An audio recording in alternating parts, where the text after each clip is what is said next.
اگر کوئی شخص جواری یا شرابی ہے اور اس نے اب توبہ کر لی، مسجد میں جاتا ہے، نماز ادا کرتا ہے، تو اب جو 5 وقتہ نمازی ہے تو اسے یہ نہیں چاہیے کہ اس پر طنز کرے کہ ابھی تک شراب پیتے رہے، ابھی تک جوا کھیلتے رہے اور اب مسجد میں آ رہے ہو، اب نماز پڑھنے کے لیے آ رہے ہو۔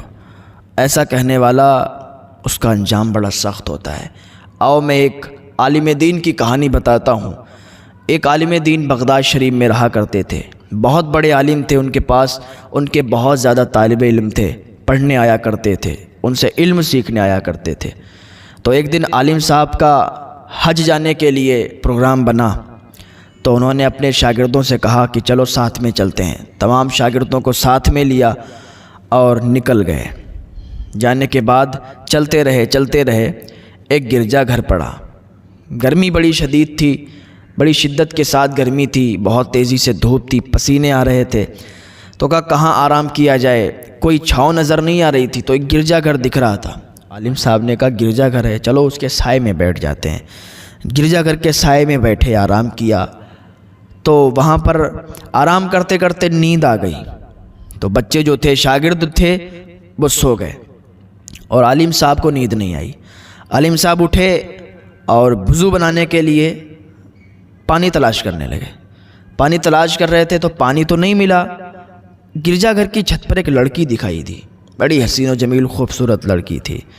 گرجا گھر پر جب انہوں نے دیکھا لڑکی کو، تو اب وہ پانی کو بھول گئے، وضو کو بھول گئے کہ ہم پانی تلاش کر رہے ہیں وضو کے لیے، بلکہ وہ لڑکی کو دیکھنے لگے۔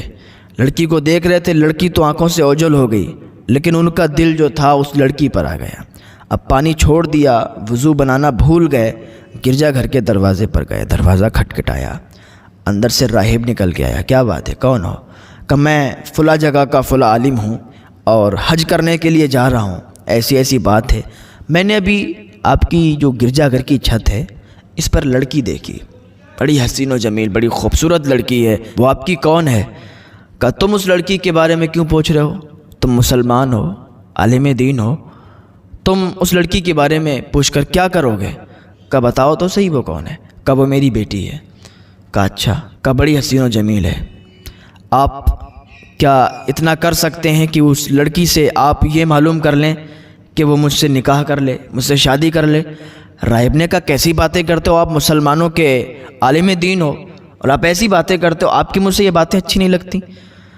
کہا اللہ کے بندے، میں کیا کروں، میرا دل اس لڑکی پر آ گیا ہے، میں اس سے نکاح کرنا چاہتا ہوں، اس سے شادی کرنا چاہتا ہوں، ہر قیمت پر میں تیار ہوں، جو وہ چاہے گی میں کرنے کے لیے تیار ہوں۔ کہا اچھا ٹھیک ہے، میں اپنی بیٹی سے معلوم کرتا ہوں، ویسے تو ہمارا دین نصرانی ہے، تم مسلمان ہو، اور ویسے تو وہ راضی نہیں ہو سکتی ہے، اور اگر ہاں کوئی اور ہوتا تو میں اس کی شادی بغیر کچھ پوچھے اس سے کر دیتا، لیکن تم مسلمان ہو، عالم دین ہو، تم پر یہ اچھا نہیں لگے گا۔ اس نے کہا کہ جاؤ تو صحیح، آپ اس لڑکی سے پوچھو، اب میں کیا کروں، میرا دل اس پر آ گیا ہے، وہ جو چاہے گی مجھے منظور ہے۔ کہا ٹھیک ہے۔ راہب اپنی بیٹی کے پاس گیا، اس نے پورا واقعہ سنایا، ایسا ایسا واقعہ ہے۔ اس کی بیٹی نے کہا ٹھیک ہے، میں تیار ہوں شادی کرنے کے لیے، لیکن شرط ہے، ان کو بولو کہ وہ نصرانی دین قبول کریں۔ سب سے پہلی بات، نصرانی دین میں آ جائیں، میں ان سے شادی کر لوں گی۔ کہا ٹھیک ہے۔ انہوں نے آ کے عالم صاحب سے کہا کہ آپ نصرانی دین میں آ جائیے۔ بیٹی کہتی ہے میں تیار ہوں، شادی کر لوں گی۔ کہا ٹھیک ہے۔ اس عالم نے فوراً ہی نصرانی دین قبول کر لیا اور اپنا دین چھوڑ دیا۔ جب یہ عالم نصرانی ہو گیا تو راہب نے کہا دیکھو تمہارے پاس مہر کے لیے تو کچھ ہے نہیں، اب تم فقیر آدمی ہو، کہاں سے ادا کرو گے؟ تو کہا مجھے بتاؤ کوئی اگر میرے لائق کام ہو تو میں کمائی کر لوں گا، اور جو بھی مجھے محنت کے پیسے ملیں گے میں ان سے مہر چکا دوں گا۔ کہا اچھا۔ کہا ٹھیک ہے، 1 سال تک تم خنزیر چراؤ گے، 1 سال تک خنزیروں کی دیکھ بھال کرو گے۔ وہ عالم جس سے خطبہ دیا کرتا تھا اسی عصا سے اب وہ خنزیر چرانے کے لیے جاتا ہے، خنزیروں کی دیکھ بھال کرتا ہے۔ ادھر اس کے جو شاگرد تھے یہ نیند سے بیدار ہو گئے، اور یہ اتنے جلدی ہو گیا، 1-2 گھنٹے کے اندر یہ ساری باتیں ہو گئیں۔ وہ دروازے پر گیا، گرجا گھر کے راہب سے ملاقات ہوئی، اس کی بیٹی سے بات ہوئی، اور ادھر یہ 1-2 گھنٹے کے اندر سارا کچھ معاملہ ہو گیا۔ ادھر شاگرد اٹھ گئے، شاگردوں نے دیکھا کہ استاد صاحب کہاں ہیں، استاد صاحب کو ڈھونڈنے کے لیے نکل گئے۔ استاد صاحب کو ڈھونڈتے رہے تو گرجا گھر کے راہب سے معلوم چلا سارا واقعہ، تو شاگردوں کو بہت شرمندگی ہوئی، بہت ندامت ہوئی، اور کہنے لگے یہ کیا کر دیا ہمارے استاد نے۔ وہ دوڑتے ہوئے گئے اس جگہ پر جہاں وہ عالم وہ اسی عصا سے جس سے خطبہ دیا کرتا تھا وہ خنزیر چلا رہا تھا۔ گئے، کہا اللہ کا خوف کرو، آپ ہمارے استاد ہو اور آپ یہ کیا کر رہے ہو؟ قرآن کی آیتیں سنائیں، اچھی اچھی باتیں بتائیں، تو وہ بولا کہ تم مجھے نہ بتاؤ، میرا دل اب اس لڑکی پر آ گیا ہے، اب مجھے نہ بتاؤ کیونکہ تم سے زیادہ تو میں جانتا ہوں۔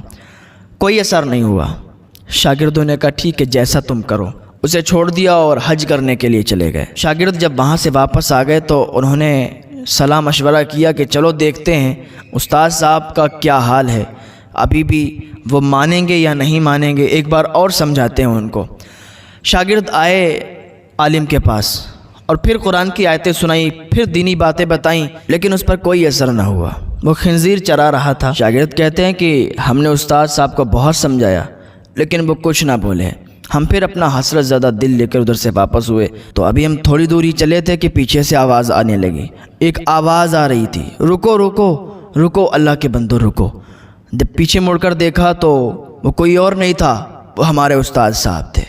وہ آواز دے رہے تھے رکو، ہمارے قریب آئے اور کہنے لگے سنو، اللہ کے سوا کوئی معبود نہیں، اللہ کے سوا کوئی معبود نہیں، محمد صلی اللہ تعالیٰ علیہ وسلم اللہ کے رسول ہیں، میں گواہی دیتا ہوں۔ استاد صاحب نے کہا یہ جو سب آپ نے دیکھا ہے نا، یہ سب ایک آزمائش تھی، مجھ سے کوئی خطا ہوئی، اللہ تعالیٰ نے یہ عتاب لیا اس کا، اور میں آزمائش میں تھا، میں نے اب توبہ کر لی ہے۔ جو تم نے دیکھا ہے ابھی تک ان ساری باتوں سے میں نے توبہ کر لی ہے اور الحمدللہ میں ٹھیک ہوں۔ شاگرد کہتے ہیں ہمیں بڑا خوشی ہوئی، ہم بہت خوش ہوئے اور استاد صاحب کو لے کر اپنے استاد صاحب کے ساتھ پھر ہم بغداد شریف لوٹ آئے۔ شاگرد کہتے ہیں کہ ویسے ہی اسی طریقے سے ہم پھر استاد صاحب کے پاس پڑھنے لگے۔ ایک دن استاد صاحب کے پاس پڑھ رہے تھے تو دروازے پر کوئی آیا، دروازہ کھٹکھٹایا اس نے، تو ہم نے دروازہ کھولا، دروازے پر ایک خاتون تھی، ایک عورت تھی۔ اس عورت نے کہا کہ ہم آپ کے استاد صاحب سے ملنا چاہتے ہیں، ان سے بولو کہ فلاں راہب کی بیٹی ان سے ملنے کے لیے آئی ہے۔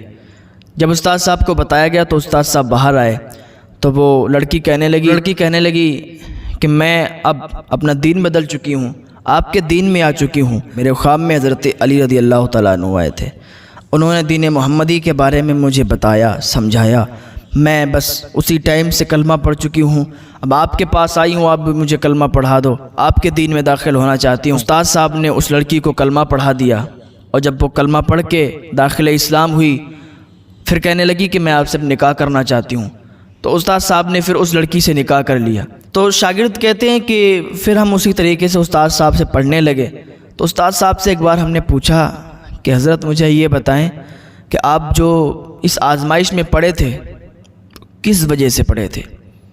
آ گئی وہی بات نکل گئی جو شروع میں نے آپ کو بتایا تھا۔ استاد صاحب کہنے لگے کہ بیٹو سنو، یہ آزمائش میں اس لیے پڑا تھا کہ میں جا رہا تھا تو ایک نصرانی دھرم کا انسان آ کے میرے گلے سے لگ گیا، جیسے ہی میرے گلے سے لگا تو میں نے اسے جھٹک دیا، میں نے اسے جھنجھوڑ دیا، دور ہٹا دیا، دور ہٹ، تجھ جیسا ناپاک انسان میرے گلے لگتا ہے، میرے کپڑے خراب کر دیے۔ مطلب میں نے اپنی انا میں آ کے اسے بہت کچھ کہہ دیا۔ جب اس نے اتنا سنا تو مایوسی کے ساتھ پیچھے ہٹا اور کہا تمہیں کیا پتہ کہ تم مجھ سے بہتر ہو کہ میں تم سے بہتر ہوں، اللہ سب جانتا ہے۔ اس کا دل ٹوٹ گیا۔ اس نے کہا اور جاتے وقت کہا کہ تمہیں نہیں پتہ میں داخل اسلام ہو چکا ہوں، میں نے کلمہ پڑھ لیا ہے اور تم نے اس طریقے سے مجھے جھنجھوڑ کر اپنے سے الگ کیا ہے، اللہ اس کا حساب لے گا۔ اسی وجہ سے میں اتنی بڑی آزمائش میں پڑا۔ تو انسان کو کبھی گھمنڈ تکبر نہیں کرنا چاہیے۔ اگر ایک غریب انسان ہے اور وہ آپ سے محبت کرتا ہے، آپ سے خوش اخلاقی سے ملتا ہے، تو آپ کو یہ نہیں چاہیے کہ اس کو نظر انداز کر دو یا اس کو ڈانٹ کر بھگا دو۔ اگر آپ کا کوئی اسٹیٹس ہے، آپ اچھی حیثیت رکھتے ہیں، مالدار ہیں، اور آپ کے پاس اگر کوئی غریب آ کے بیٹھ جائے تو ایسا نہ کرنا کہ غریب کو ہٹا دو، اس کو ڈانٹ کے بھگا دو، کیونکہ اللہ تعالیٰ بڑا ناراض ہوتا ہے۔ تو اللہ کے خوف سے ڈریں۔